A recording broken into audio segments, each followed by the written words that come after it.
За, сайн байцгаана уу? За, та нартай би нөгөө цайруулагч одоо байгалийн аргаар ямар ч химийн хоргоогоор цайруулагч яаж гэртээ хийхийг зааж өгье.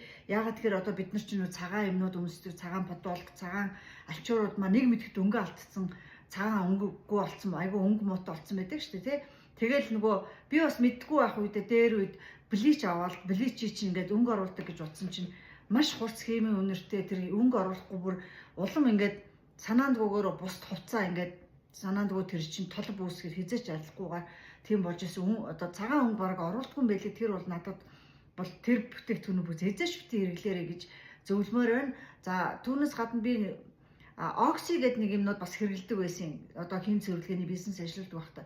Гэхдээ сүүлдээ би одоо нөгөө аль болох натурал клининг одоо цэвэрлэгээний бодис хэрэглэдэг болсон учраас янз бүрийн судалж үзээд одоо яавал одоо хувцаа натуралаар химийн хоргоогоор өнгө оруулах вэ гэдгийг судлаад за одоо энэ дээр юу авах вэ гэхээр нөгөө цагаан одоо цагаан цуу одоо энэ дээр 900 энэ чинь за энэ чинь 950 г.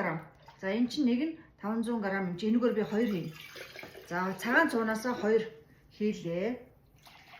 2 одоо 940 г 50 г болж байгаа. За тэгээ нөгөө бэлдсэн надад нөгөө бэлдсэн ийм лимон жуус байгаа шүү дээ тий.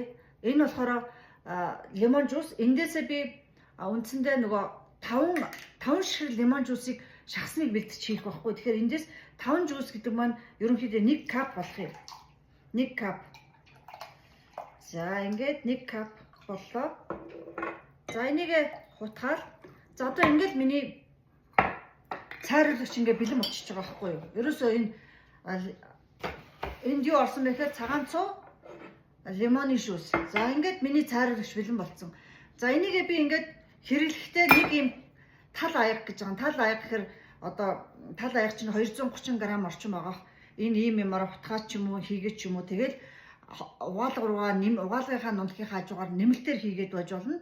А мөн одоо бас мөн тал халбаг одоо тал аяг ийм цоод нөгөө хүнсний содноос дахиад хийгээд угаалгандаа хийгээд угаачих. Тэгэхээр хувцснууд чинь ер нь бол тэгээ сайхан болж игэл гадаа цагаан юмнууд хатаагаад ах юм бол улам гоё цагаан өнгөтэй болоод өнгө алдахгүй гэж би бодож байна. Та нар ч гэсэн туршаад үзээрэй. Би ч гэсэн бас яг энэ юугаар ингээд хийгээл хэрэглэл яваад байгаа.